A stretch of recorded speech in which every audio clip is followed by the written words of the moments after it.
Magandang araw. Ako po si Mark Lester Lirag. At ito po ang aking daily devotion. Totoo bang may walang hanggang parusa? Na tinalakay po ni Pastor Russell Ocampo sa 365 Daily Devotion. Ang Bible verse po ngayong araw ay galing sa Matthew chapter 41 and Matthew chapter 25 verse 41 and Matthew chapter 25 verse 46. Ang sabi po dito isa, "Then he will say to those on his left, 'Depart from me, you are cursed, into the eternal fire prepared for the devil and his angels.'"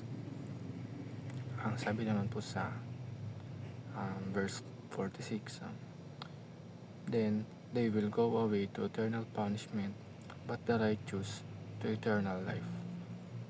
Ang sabi po dito is yung mga makasalanan po ay mapupunta sa eternal punishment dahil sila po isang sumuway sa Panginoon at di sila naniniwala sa Panginoon at mag-prepare sila sa mga demonyo at sa kanyang mga angels or mga fallen angels.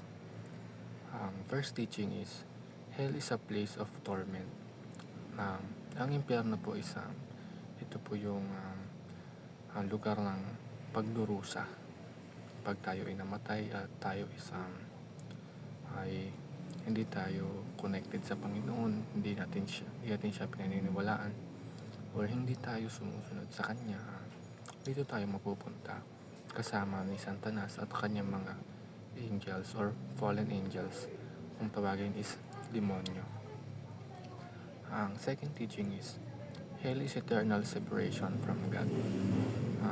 Pag tayo nasa impyerno ay tayo walang hanggang malayo sa Panginoon dahil dito sa impyerno is puro pagdurusa lamang at walang pahingang pagdurusa araw-gabi.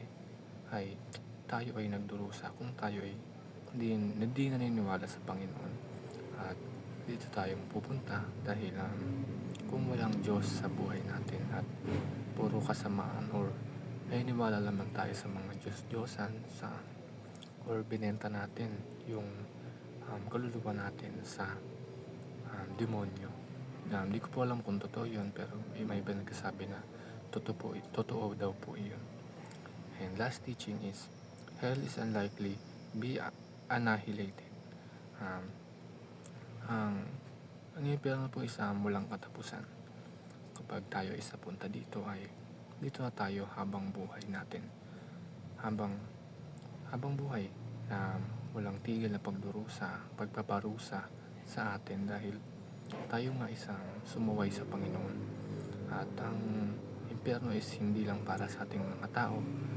Ginawa ito para sa mga fallen angels na sumuway sa Panginoon at nakipaglaban sa Panginoon na akala nila ma-overthrown nila yung Panginoon or ma-dethrone yung Panginoon.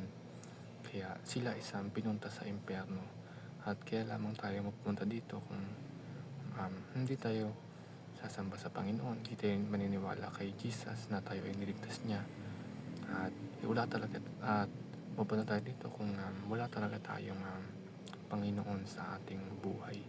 Kumbaga hindi natin siya pininiwalaan at maniniwala lang tayo sa ating sarili at hindi tayo sumasamba sa Kanya, sumasamba lang tayo sa pera or kahit saan man or wala talaga tayong sinasamba. Kumbaga ang tawag sa kanila is mga atheist or walang Diyos, walang naniniwala, hindi sila naniniwala sa Diyos.